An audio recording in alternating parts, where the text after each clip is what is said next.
Hi, this is Stacey Hyde, and I'm back for another episode of Better Financial Health in 15 minutes or less.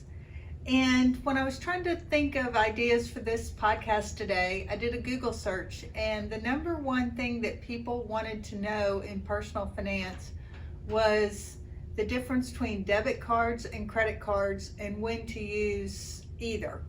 So I thought I would spend a little time today talking about that. Debit cards are great in that they can keep you from overspending, and you know the money comes directly out of your account, so it's really just like writing a check without having to go through the trouble of writing a check.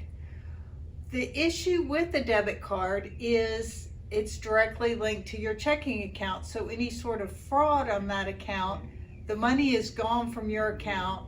And while if you use a Visa branded debit card, you're not liable for that, it can still take some time to get that back, and the timetable to report it to your bank and things of that nature are a little bit shorter than they are with the credit card.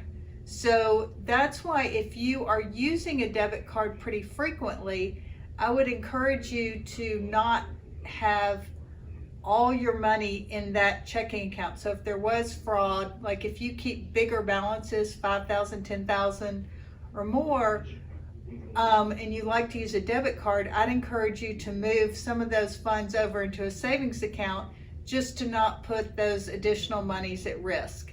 Because unfortunately, the bad guys are getting smarter. And then places that I would never use a debit card. I would never use a debit card at a restaurant because they take your card away from you. And a lot of the fraud around those debit cards happens at restaurants because sometimes they'll clone them, which means they copy the card, which has gotten harder to do with the chips, but it's still not impossible. The other places that I would not ever use a debit card are at gas stations. And actually I'm in Memphis, the local grocery stores had some issues with some of the cards being compromised there as well. So you really want to be pretty careful when you're using a debit card. You really want to make sure that they have secured their terminals and that you're not there.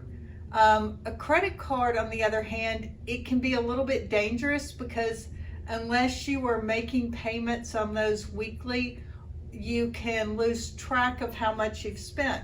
There's a reason that even places like McDonald's will take a credit card now as opposed to just cash. And that's because the ticket prices, what we spend, is much higher when we're paying with plastic than if we're handing over multiple $20 bills. It's amazing how much more it feels like money when you're counting out 20s. So that's something to keep in mind. You do need to be careful. Credit cards can be great. They also help you build your credit. One thing to keep in mind with a credit card, as far as your credit score goes, you definitely need to make sure you pay on time. For example, I have mine set to auto debit the full balance each month. That way I'm never late. It's always paid off, so I don't incur any fees or interest. But if part of your credit score also goes to what they call your credit utilization, and that's the percentage of your balance to your total credit line. So even if you pay it off every month, if during the month you have a $1,000 balance on a $2,000 credit limit, that's a 50% utilization, and that's considered high according to the formula for calculating your FICO score. So you really want to keep it below 20%, which means that if you make a large purchase on a credit card, you probably want to go in there and pay it before the bill comes due just to keep your utilization down. That is, if you've got something coming up where they're likely to check your credit. So that's something, if you're trying to build your credit, you really want to keep a close eye on. It can also be a reason why you may want to ask for a higher credit limit, even though you don't intend on using it, just so that credit utilization stays smaller. Credit cards offer lots of different things. If you've been on a plane lately, They've probably tried to get you to take that airline's credit card. My thoughts on those in particular is I'm a bigger fan of no annual fee and cash back as opposed to credit card points that you have to really worry about how to count them, how to use them, what they're going to work, because most of those also have annual fees.